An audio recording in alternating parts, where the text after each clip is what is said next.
What's going on, you fine conglomerate of censored incandescent viewers? Incandescent. Chris and I are gonna be I don't know. People Chris are just and I are glowing. busting out. Chris and I are busting out all the big vocab words we have in our repertoire this episode as we Indubitably. review The Professor and the Madman. As with every Critic and the Common Man video, this is your spoiler warning. We will be fully reviewing and spoiling this movie for everyone. So if you have not seen The Professor and the Madman, go check it out on Netflix. Come back and let us know what you think. Chris, in the allegorical assumption of anticipation for this anonymity that came with this film, what would you say was the celestial... I almost said incandescent again. I really am gravitating towards that word. What did you think, man? First impressions of this movie. Had you heard of this one before? And then did you come away with it liking it, hating it, or feeling a little bit indifferent? I had not heard of it before. You're the one that showed it to me on you sent me a text message saying that we should watch it, and I was like, let me check out the trailer. Trailer looked awesome. Really intriguing idea. And then literally the next day after we decided to do it, my dad told me to watch it, and I was like, well, you're in luck because I'm already going to watch it. Yep. So I did enjoy it. It was an intriguing film. It was the plot was definitely there. And Mel Gibson did a damn good job selling the accent and all of the acting and everything was there, but it felt like three different movies to me. Ooh, okay. That's exactly what I said about Soul. Yeah, that's right. Yeah, I don't know. There was too many stories that didn't quite fit together. I think the way that could have. It just we have the story of the woman who's trying to get over the fact that her husband was killed. Then we have the story of this crazy guy who is locked inside of the asylum and dealing with that. And then we have the story about the dictionary. None of the three are connected because they know each other, but we could have just followed Mel Gibson's character, or we could have just followed Sean Penn's, or just followed the woman. It's I don't know. It felt like it was too much. Like it was trying to do too much in one film, and the film itself is already long. So Yeah. I don't know. I feel like if we had just focused on one story, it would have been a lot better. But they tried to wrap up three different endings, and it just felt a little rushed for each of them, I guess. Okay. So, interestingly enough, the story of this professor and the madman, as far as I know, is based on truth. Mm-hmm.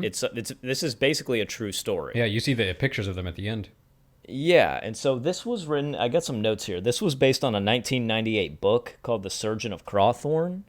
And in that book, they depicted this relationship between Mel Gibson's character, James Murray, and Also William Minor, the James insane Murray. man. James Yeah, I Murray know, and Practical Jokers. I was like, I what? know. In Practical Jokers, anybody? Absolutely. Dude, imagine being so bored that you decide you're going to write a fucking dictionary. Imagine life having so little going on. Imagine being so bored that you just willingly take on a scholarly pursuit like that. We are going to read everything and call on you people to read everything that's ever been written in the English language. Yeah. And we're going to grab every single word from that book. Well, and it was interesting because then they're arguing, well, which words do you put in? Do you put in the ones that were made up? And they were like, no, we Yeah. got to put in everything. And it's like, good luck, man. That's It's a serious undertaking to try and even think where to begin with something like writing a dictionary. Where do you start? And I guess the method that they used was just to have people write in words with references so that they could find the books and reference them. But even still, yeah. how do you know when you're done, I guess is my question. How do you know, at what point do you decide to say, all right, we're calling it, that's all the A's. We have gotten no new A words in 6 months, so we're going to just assume we have every word. I guess that's kind of what that guy was saying. He said, he said to Mel Gibson, no dictionary will ever be complete because no language will ever stop growing. True. I guess they call it and they just say, okay, this is the first edition. Yeah. This is the official first edition Oxford English Dictionary. It'll grow from here to version whatever. But We have to add the word fuck. Yeah. Well, version 7. I don't know how many words have to be added to a dictionary or a language before they come out with a new version of a dictionary. 36. Like, are they? I mean, now 36, the magic number. Now, of course, they're just updating dictionaries and databases that I'm sure are online. But back in the day, I don't know how many new words. Yeah, urbandictionary.com. Exactly. I don't know, but yeah, imagine being like, hey, what are we gonna do? What should we do today? We could try to invent electricity. We could try to go chase some women. We could play some sports. No. We are gonna write the world's first dictionary. Now, I don't know actually if this was technically the world's first dictionary or if they were trying to. Yeah, I think there was some sort of at least references prior to this. But I think they it's were like trying the to first create a comprehensive one. Right, comprehensive and like peer reviewed almost, like scholar reviewed dictionary, like something that was done by an organization essentially. It's crazy to me that Sean Penn's character, what is his name? I keep forgetting his name. William Minor. William Minor.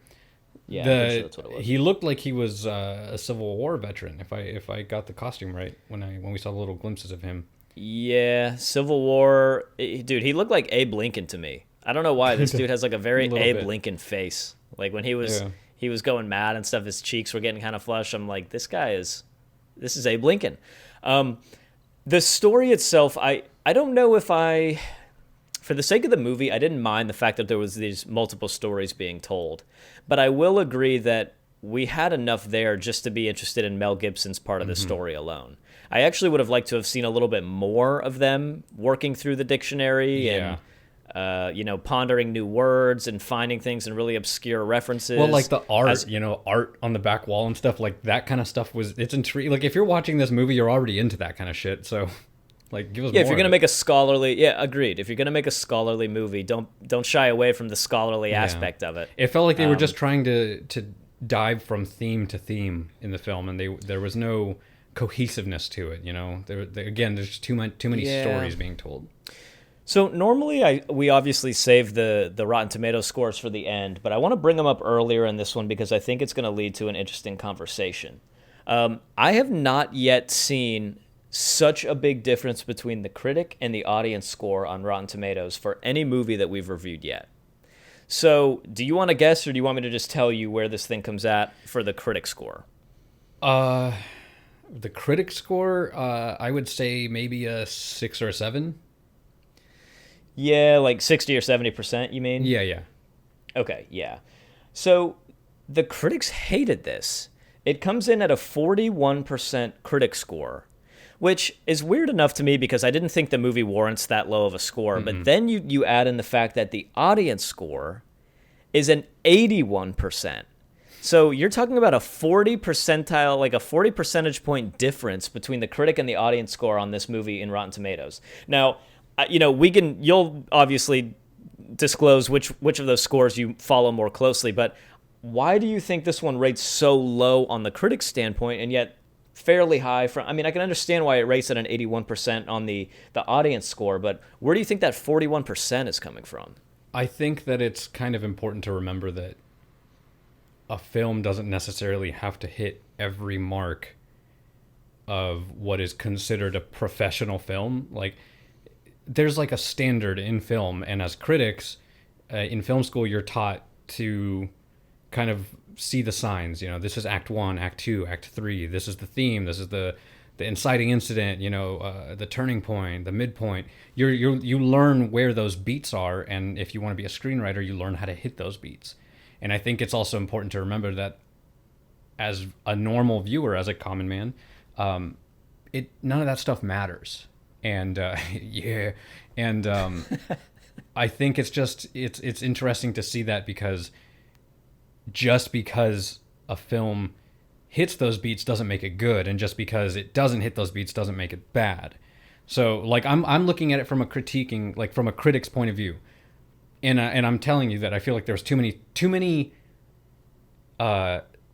A stories. You know, like there's the main story A, and then there's the subtext and all the sub stories, and you know the other branches of the secondary plot line, if that makes sense to you. Yeah. Yeah. There was very little secondary plot line and too many main plot lines. And so I feel like there was just, from a writing point of view, the film went on for too long, in my opinion, for how slow it was. Right. And so I think that, again, if they had just broken it down into, you know, removing some of the unnecessary scenes, picking a person to focus on and what this movie is actually about, I think it would have been received a little better from the critics. But again, with that said, I didn't think it was a bad movie. I did enjoy the movie. I thought it was entertaining, especially with how witty it was.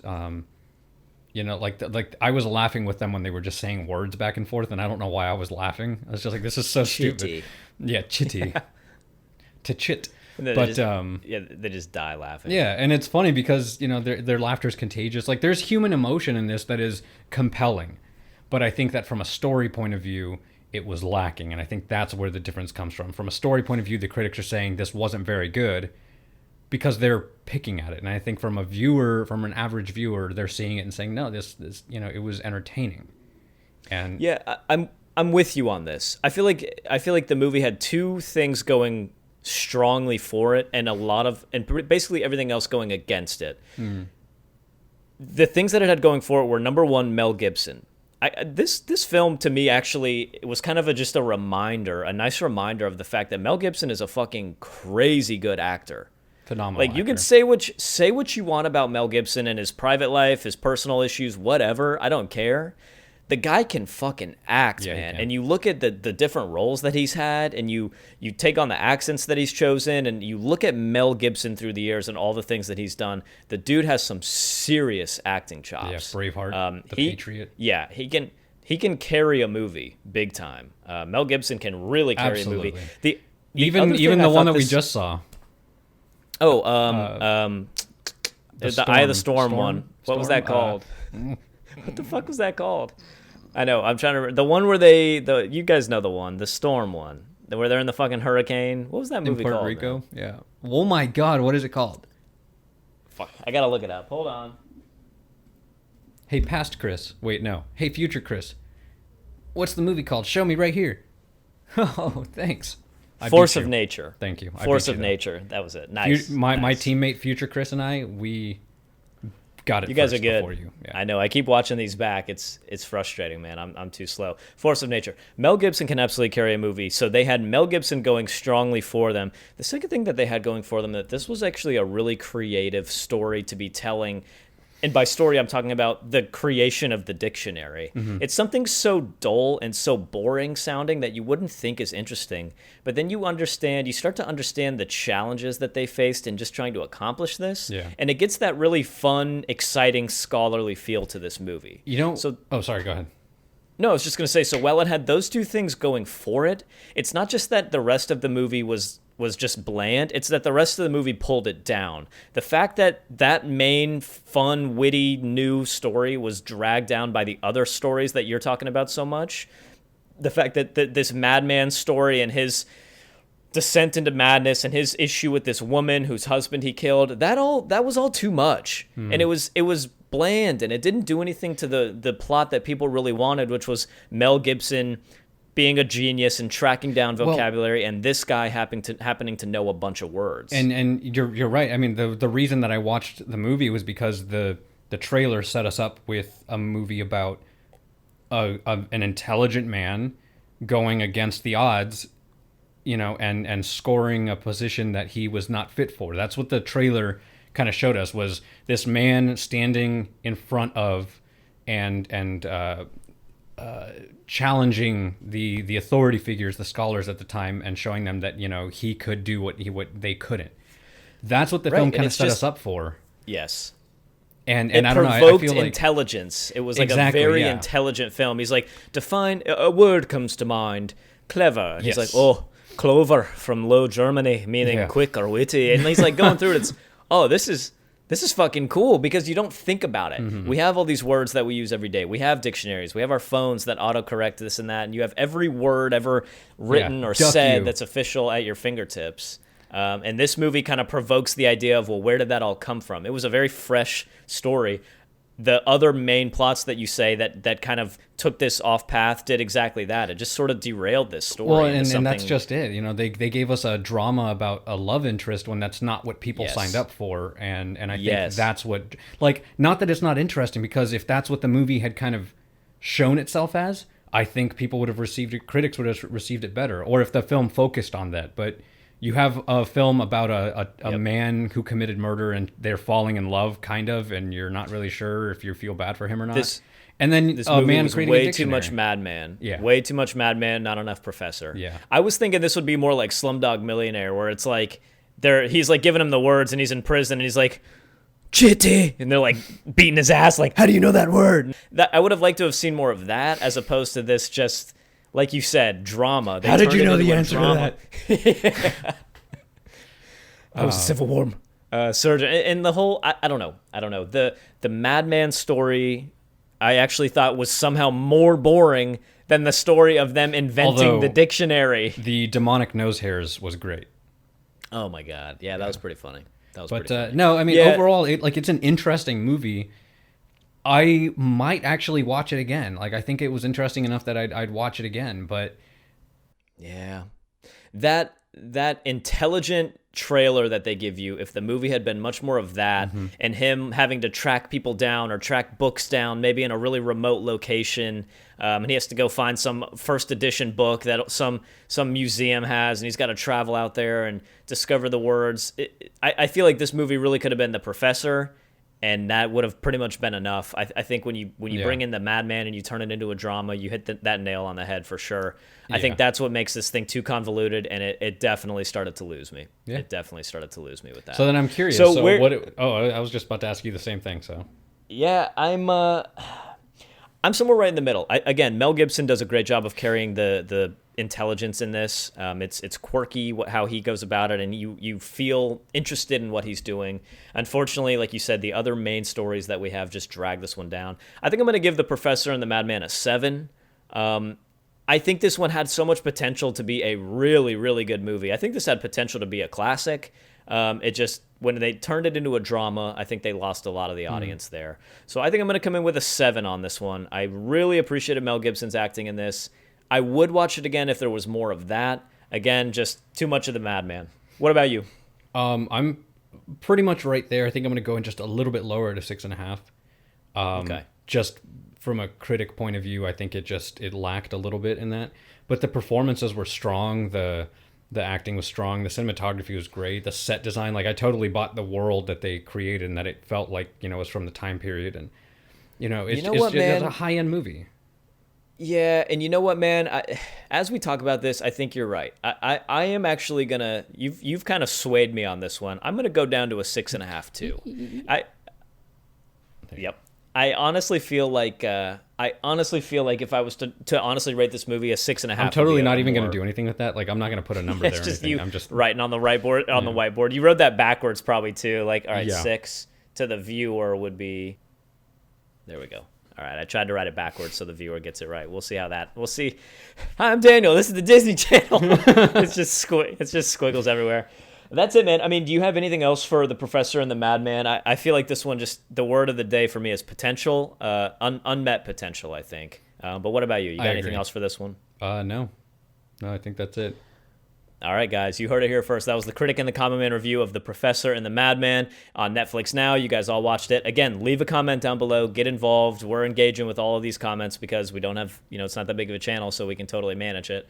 Let us know what you guys think. Did you love it? Did you hate it? Thumbs up, thumbs down. Jump over to Critic and the Common Man on Instagram. We have a lot of fun stuff going on there. Jump on over to criticandthecommonman.com. You can look at all our rankings for every movie we've ever reviewed on here, including TV shows. We update that every week, and we love it. Chris, I almost said this is the way, dude. I'm so used to doing these Mandalorian episodes lately. I got the shirt on. That's it, man. I didn't even realize that. Are going to go. Let's go define some words, dude. We got nothing else Chris, better to do. Zoom in on that shirt. Look at that beauty. Boom. Look at that. That's nice right there. Yeah, that's nice. All right, everybody. Critic and the Common Man, we're out of here. We will see you guys next time. Bye.